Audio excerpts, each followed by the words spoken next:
ETF index mutual funds నేర్చుకుని stock మార్కెట్లో రాణించాలనుకుంటున్నారా? వెంటనే ఈ నెంబర్కి కాల్ చేయండి.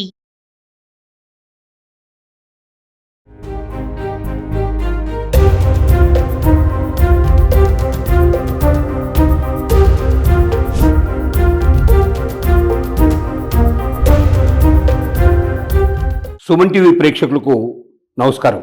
నేను మీ అనలిస్టు మందడి కృష్ణారెడ్డిని మాట్లాడుతున్నాను.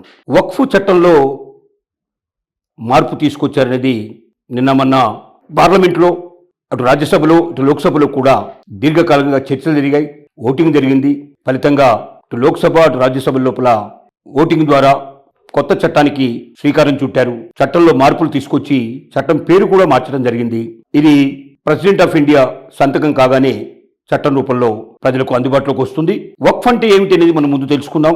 ఇస్లాం మత ప్రకారంగా వక్ఫ్ అంటే మతపరమైన కార్యక్రమాలకి అంకితం కావడమే వక్ఫ్. అంటే ఏదైనా ఆస్తి కానీ, భవనం కానీ, భూమి కానీ మతపరమైనటువంటి కార్యక్రమాలు చేసుకోవడానికి, మతానికి అంకితమయ్యేటువంటి కార్యక్రమాలకు దాన్ని అంకితమయ్యేటట్టుగా చేసినటువంటి ఆస్తుల్ని వక్ఫ్ అంటారు. ఈ వక్ఫ్ చట్టం అనేది మనకెప్పుడో స్వాతంత్రం వచ్చిన కొత్తలో ప్రారంభమైంది.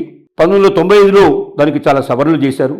ఆ తర్వాత కూడా కొన్ని సవరణలు కూడా జరిగాయి. మరి ఎందుకు ఈ వక్ఫ్ చట్టం లోపల ముస్లింలకు సంబంధించినటువంటి ఆస్తులకి, మతపరమైనటువంటి కార్యక్రమాలకు ఉపయోగించేటువంటి భూములు, భవనాలు, ఆస్తులు, వీటి విషయంలో పార్లమెంట్ ఎందుకు జోక్యం చేసుకోవాల్సి వచ్చింది? సుదీర్ఘంగా దేనికి ఎందుకు మరి ఇంత కార్యక్రమాన్ని మరి ఇంతగా దాదాపుగా ఇది కొన్ని మాసాల క్రితమే ఈ చట్టాన్ని తీసుకురావడం పార్లమెంట్లో ప్రయత్నించినప్పుడు జాయింట్ పార్లమెంటరీ కమిటీకి పంపించాలని ప్రతిపక్షాలన్నీ కూడా దీన్ని వ్యతిరేకించడం వల్ల నిర్ణయం తీసుకోవడం జరిగింది. తర్వాత జాయింట్ పార్లమెంటరీ కమిటీ లోపల దీన్ని చాలా రోజుల పాటు అన్ని రకాలుగా విశ్లేషించిన తర్వాత 40 సవరణలకు పైగా తీసుకురావాలని ఈ చట్టంలో ముందుకొచ్చారు. ఇప్పుడు ప్రజెంట్గా మార్పు వచ్చిన దాని ప్రకారంగా దీని యొక్క పేరు మార్చడం జరిగింది. వక్ఫ్ చట్టాన్ని ప్రస్తుతానికి ఏమంటున్నారంటే యూనిఫైడ్ వక్ఫ్ management, empowerment, efficiency and development చట్టం 1995గా దీన్ని మార్చడం జరిగింది. ఇది సింపుల్గా ఇంతకుముందు వక్ఫ్ చట్టాన్ని ఇంత పెద్దగా పేరు మార్చారు. దీనివల్ల ఏమిటి వచ్చే లాభాలు అంటే, గతంలో ముస్లింలకు సంబంధించినటువంటి వక్ఫ్ చట్టం ఏం చెప్పేదంటే, ఎక్కడైనా ఒక భూమి, అది హిందువులది కానీ లేదా ముస్లింలది కానీ, ఎవరి భూమి అయినా సరే దాన్ని కావాలనుకుంటే ఇది వక్ఫ్ కింద ఈ భూమిని మేము తీసుకున్నామని చెప్పి ఒక్కసారి వక్ఫ్ చట్టం కింద ప్రకటించిన తర్వాత ఆ భూమిని ప్రభుత్వం కూడా వెనక్కి తీసుకోవడం చాలా కష్టంగా ఉండేది.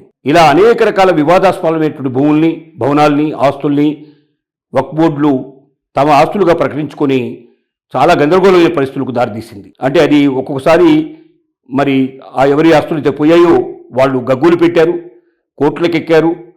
వక్ఫ్ సంబంధించిన చట్టం చాలా బలంగా ఉండటం వల్ల ఒక్కసారి వక్ఫ్ నిర్ణయం తీసుకున్న తర్వాత కోర్టులు కూడా దాంట్లో జోక్యం చేసుకునేంత పరిస్థితులు గతంలో ఉన్నాయి. తద్వారా చాలామంది నష్టపోయారు, చాలామంది బాధపడ్డారు. ముఖ్యంగా పేద ముస్లింలు చాలా నష్టపోయారు. వాళ్ళు దీనికి సంబంధించినటువంటి కొన్ని ఆస్తుల్ని పోగొట్టుకోవడమే కాకుండా తమకు రావాల్సిన హక్కుల్ని రాబట్టుకోలేకపోయారు. తర్వాత కొన్ని పాఠశాలలు, అలాగే మరికొన్ని రకాలైనటువంటి మరి మతపరమైనటువంటి కొన్ని చోట్ల ఆస్తుల విషయం లోపల వివాదాలు చాలా చెలరేగాయి. ప్రభుత్వం యొక్క జోక్యం తక్కువ ఉండడం వల్ల ముస్లిం మత పెద్దలు ఏం చెబితే అదే చట్ట ప్రకారంగా వచ్చే పరిస్థితులు ఏర్పడటం వల్ల కొంతమంది దాన్ని మిస్లీడ్ చేసి కొన్ని ఆస్తుల మీద వచ్చేటువంటి లాభాలు వాళ్లే తీసుకోవడం జరిగింది. కొన్ని ఆస్తులు వారు సొంతానికి ఉపయోగించడం జరిగింది. రకరకాల మిస్యూజెస్ కూడా జరిగాయి దీంట్లో అని మరి ప్రభుత్వం దీన్ని చట్ట రూపంలో తీసుకొచ్చినప్పుడు పార్లమెంట్లో వాదించింది. ఈ వాదనలన్నీ విన్న తర్వాత మరి ఎక్కువ మంచి మెజార్టీతోటి ఈ బిల్లులు రెండు చోట్ల కూడా, ఒకటి లోక్సభలో, రాజ్యసభలో కూడా ఆమోదం పొందాయి. త్వరలోనే బిల్లు రూపం లోపల చట్ట రూపంలో బయటికి రావడానికి మనకు అవకాశం ఉంది. ఏమిటి సాధించిన మార్పులు? 1995లో చేసిన చట్టంలో ఉన్న సవరణలకి ప్రస్తుతానికి వచ్చినటువంటి వాటిలో ఉన్న మార్పులు ఏమిటంటే, ఒకటి, ప్రభుత్వం యొక్క జోక్యం గతంలో చాలా తక్కువ ఉండేది. ఇప్పుడు జోక్యాన్ని పెంచారు. అంటే వక్ఫ్ బోర్డులో ఇంతకుముందు ఓన్లీ ముస్లింలు మాత్రమే ఉండాలి, అందులో ఓన్లీ మగవారికి మాత్రమే ఎక్కువగా స్థానం ఉన్నది. ముస్లింలకు ఇంతవరకు ఎవరికి స్త్రీలకు అవకాశం కల్పించలేదు. కానీ కొత్తగా వచ్చిన చట్ట ప్రకారంగా ఖచ్చితంగా దీంట్లోపల స్త్రీలకు కూడా అవకాశం ఉండాలని చెప్పారు. అలాగే ముస్లిమేతరులకు కూడా కొంత అవకాశం కల్పించారు దీంట్లోపల.